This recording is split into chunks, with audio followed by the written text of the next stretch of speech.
All right, I'm going to tell you a lesson that has made me millions of dollars.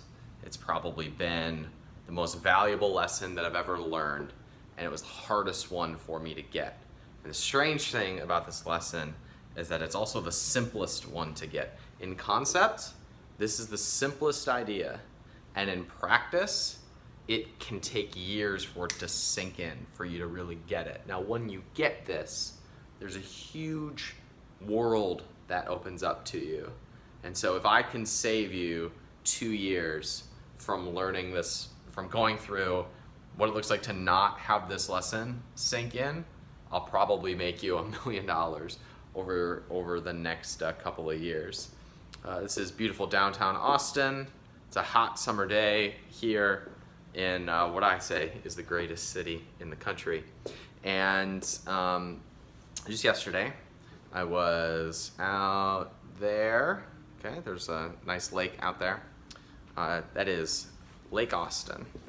And here in Austin, there's a bunch of beautiful wilderness and outdoors activities, most of which I have never participated in. And so this week, I decided to take advantage of some of the beautiful outdoors of Austin, Texas. And I was reminded of the lesson again when I did this, because I have put off just going out and enjoying the outdoors here in Austin, Texas for years. I've lived here for 5-6 years, and I spend most of the time at the office and here in this beautiful downtown apartment.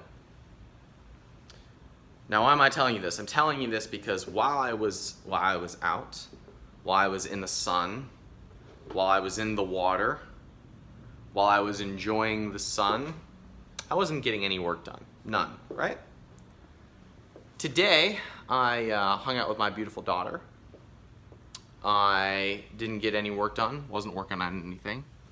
I went out to brunch with my daughter and her mom, and I said something. I said, on Sundays, around 11 a.m., I get the best business ideas. I get probably my best insights on Sundays at 11 a.m. Why is that? I'm drinking coffee. I'm not doing anything. I'm not working. I'm not trying. And then I start doing this. This is my journal. Challenges that have been plaguing me for months start pouring out in terms of solutions to these problems.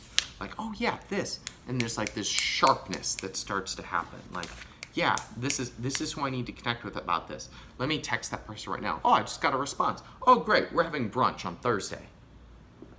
I start reaching out to people that I want to connect with, and I'm in this place of feeling refreshed and jazzed, and all of a sudden, business deals start to come together.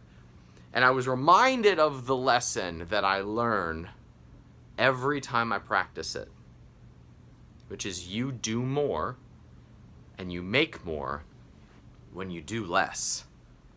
Now, I don't mean work less. I don't mean work less hard. I mean work on fewer things. So often as entrepreneurs, we try to pack on things and pack on more. And when we're stressed, we pack on even more. And we think if there's just one more project or one more thing to do, if we hustle one more hour, the solution's going to come to us. But our solutions rarely come when our brain is tense. There's actually 3 different parts to the brain. One is the one that is focused on survival.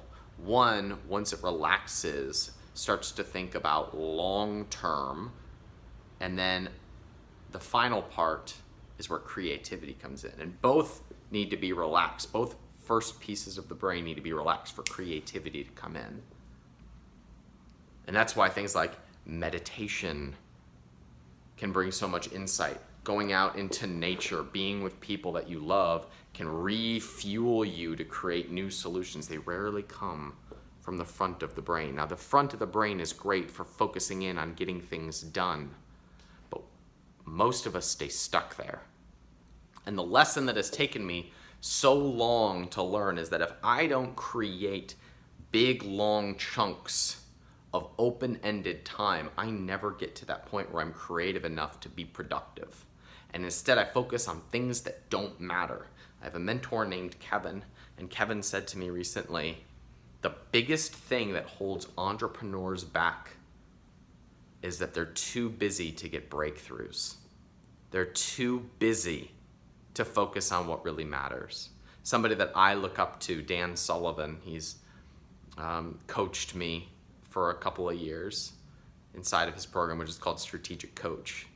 Dan Sullivan says, if you're stressed and you have too much to do, the first thing to getting it all done is to go on vacation. What? How does that make sense? You've got all these emails to check. You've got all this stuff to do.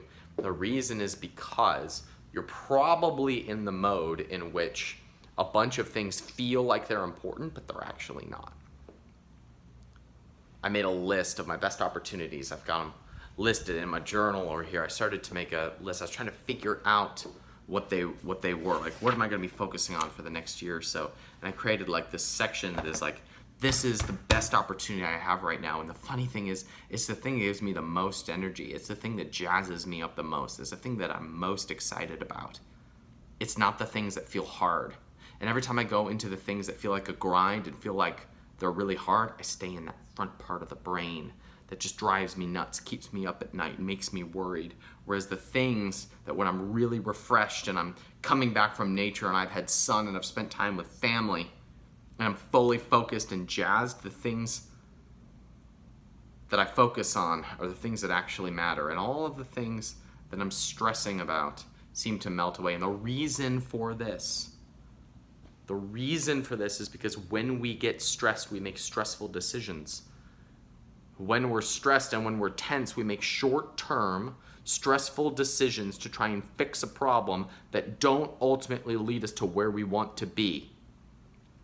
So if we really want to have breakthroughs, if we really want to build something great, if we really want to reach our greatest potential, part of our job is to stay in that zone where work feels easy.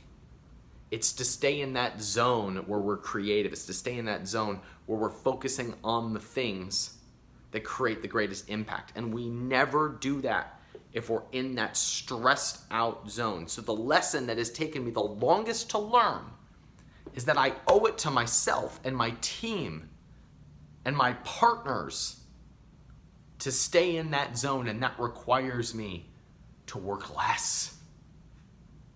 And not always few hours, just on fewer things, to stay out of that stressful mode. We call him Grumpy Ryan. That version of yourself that is just stretched at all the ends, that hasn't slept, that has been busy hustling, grinding. And grinding, by the way, like hustle is one thing when it's from a place of energy, but when hustle or grinding is coming from a place of forcing yourself to do it, that is where the energy exits you rather than is created. When you are finding and doing things that energize you, that's when you have found your zone. And your biggest job as an entrepreneur is to stay in that zone. And sometimes that means going out there, going into the water, being in nature. Sometimes that means, for me, playing softball. Sometimes for you, that means turning off email. You know, we are so addicted to email and tech because we're getting things done, when it is that very activity that keeps us in the stressful zone that forces us to do it even more. Now, if there's something that you're working on that you love that's giving you energy, go for it. Go all in on it.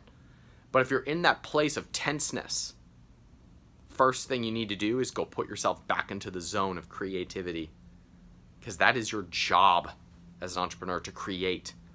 We are in the age of creation. My daughter will probably never have a job. It'll be outdated by then. She'll create a beat on GarageBand, upload it to Spotify, and make $800 a month on royalties, right?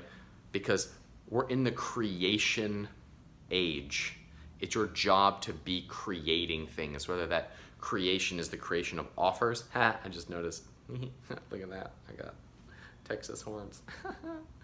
Whether your job is to create offers, or it's to write things, or it's to podcast, or it's to code, being in the zone is your job, because that is where you create value. That's your job as an entrepreneur. It's the lesson that has taken me the longest to learn, that when I come out of that zone and I go into stressful mode, I can't do my job.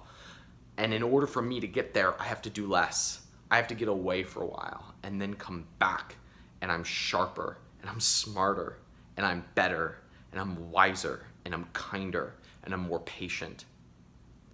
And in that field, things just start to happen. They happen easy and they happen fast, and I make so much more money and people want to do more business with me, versus that mode of tenseness where I'm literally driving people away. I'm driving opportunities away. I'm focused on things that don't matter, that don't produce the highest ROI. It's so interesting how this works. And it's the lesson that has taken me years to learn. And I'm inviting you to get the lesson faster than I did, and to maintain that zone of always being in that place of creation. The way that I have maintained it the best is when I'm actively doing what I call the Tribe 5. You can Google Ryan Moran Tribe 5 to find the podcast about it. My podcast is called Freedom Fastlane.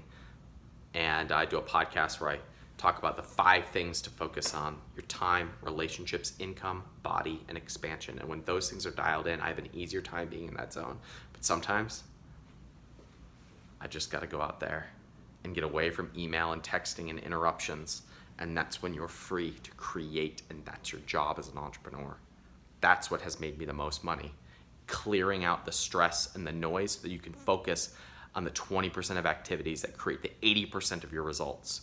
If you focus on those 20%, that bullseye of activities, that's when a whole new world opens up to you. That's when your zone of genius becomes clear. That's when opportunities just seem to show up out of the ether.